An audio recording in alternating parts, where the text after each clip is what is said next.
What did they tell you about the LGBTQ? That they are cursed people and they are candidates for hell. Mankind is quite funny, you know. They like to attack the things that they don't know. It's a natural thing. People condemn things that they don't know. What they don't know, they attack. And what they fear, they destroy. So it is the fear of what they don't know that makes them judge people, that makes us judge people, that makes us feel that some people are candidates for hell and while others are candidates for paradise or heaven, as some people will call it. The simple reason for which a female might be drawn to a fellow female is biologically now. You can check this up in, you can Google it. You can. I read this when I was about 12 in a book called Where There Is No Doctor. This book, I don't know. I think it's no longer available now. But this book has a whole lot. I think a lot of people don't know about this book. Look for it. I don't know if it's still available. It's called Where There Is No Doctor. Where There Is No Doctor has secrets to a lot of things that the medical science no longer talk about today.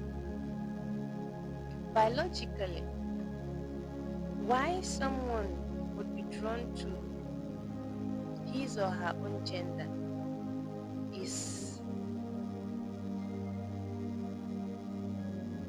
associated with the progesterone or the testosterone. The progesterone for women and the testosterone for men. Each one of us has these hormones. The men have predominantly the testosterone. They also have the progesterone in little amount. Where the progesterone is higher, a man is more likely to be drawn towards his fellow gender. A man is most likely to have boobs. Yeah. A man is most likely to have features that makes him talk like a female, look like a female, act like a female. This is biological now. Where a female has a higher amount of testosterone and not progesterone, has a little amount of progesterone, which is predominantly the female hormone. So if a female has more testosterone, she's most likely to have a deep voice, have facial hair, body hair, talk like a man, be drawn towards a man, act like a man. This is biological now. And then there's societal, environmental influence. So for those people who were introduced to same gender thing, but it wasn't innate, it's not something they wanted. You see them regret and then they run away from it. They try to disassociate themselves from it. But for those people who have it innate, it's uncontrollable, there's nothing they can do. So for the spiritual aspect now, you see, when I like to say people should be careful the things they wish for, the things they think, the things they say, how they act, how they behave. People just thinks people just think that these are just mere words. People who are drawn towards the agenda for relationships. You know what I mean? Okay, this is TikTok or this is social media. I cannot say everything like verbatim. People who are drawn towards their own gender for the things that they could get in the opposite gender. Those spiritually are called distorted souls because God, in His infinite mercy, created just plus and minus. Basically, you could call it male and female. Spiritually, there's no gender though. So, God only created the male and the female, plus and minus. So, He gave us free will to think for ourselves. So, mankind used its free will wrongly. You hear people say, I'm a feminist, what I can do or what the man can do, I can do better. Be careful what you wish for. Because when you wish to be like a man, you have already activated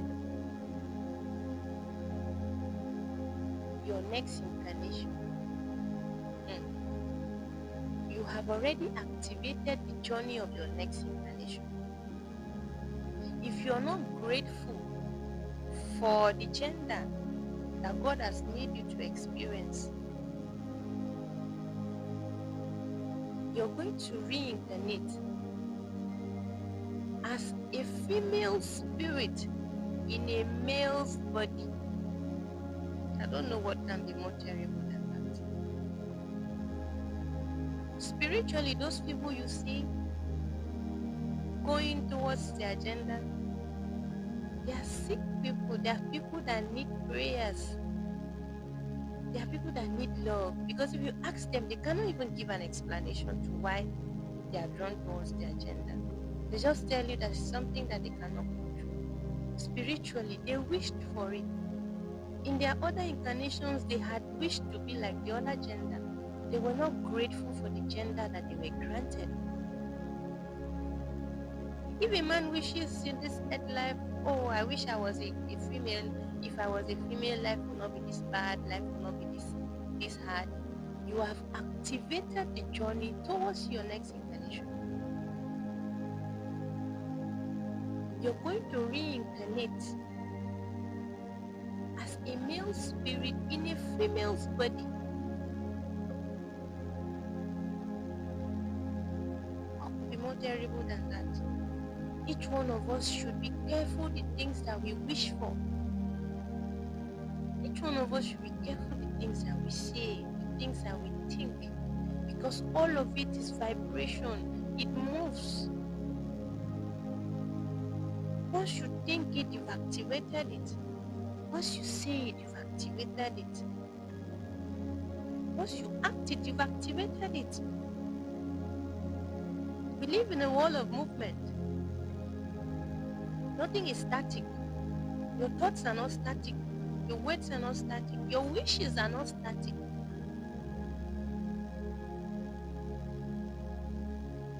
So if you feel like your gender isn't good enough, you're going to reincarnate. Because a male does not become a female. A female does not become a male. If originally your spiritual seed is plus, then plus it is female, male rather. If your spiritual seed was minus, then minus it is. Minus you will always be female. A male cannot reincarnate to be a female. A female cannot reincarnate to be a male. You can only always be a male or a female. If out of your free will and your wrong choices, you reincarnate as a female spirit in a male's body, that's a whole, that's a hell on its own. That's punishment. It only requires your awakening. Even all your incarnations, you do not awaken to the fact that your wrong choices led you this path, or what you're doing is wrong. You keep reincarnating like that, and then to a point you're going to go, your ego consciousness is going to go into disintegration. You will no longer exist because you're of no use. The spiritual. You've made yourself of no use. Because as a female, you have your job, you have your duties, you have what you're supposed to do, what you're supposed to be. And as a male, you have your job destined by God. So when out of your wrong choices and your free will, you decide to use your free will wrongly and make wrong wishes,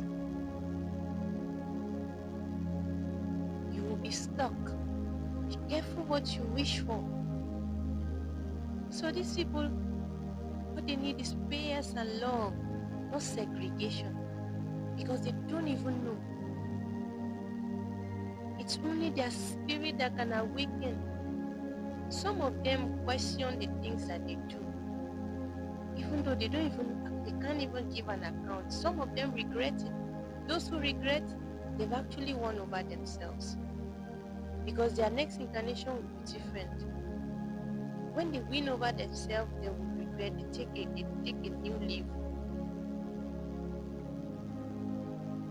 They take another turn. They change. So when they are able to make a U-turn, so to say, regret their actions, and understand that the gender that they were originally given was the best for them, then they've actually won that battle. Because that battle is just between them and them alone. Their spirit only needs to awaken, to question that little voice that keeps telling you, oh, this thing I'm doing is wrong. That's your spirit talking to you. So nobody needs judgment. We all just need love and a little bit of kindness. And if some of them knew the things they are getting into, they knew that, okay, this is out of their choices they made before. So you see, some of them would have a change of mind towards these things. It's because they don't know. And my people perish for lack of knowledge, no lack of faith, lack of proper knowledge. So the next time you see an LGBTQ person, don't curse him out. Look at him with the eyes of mercy, because they are going through a lot. Being female in a male's body, or being male in a female's body, that's a terrible thing to happen to anybody. So be careful the things you wish for, so that your wishes may not haunt you tomorrow. And then you start cursing God. Why did he create you? Whereas you made that choice for yourself.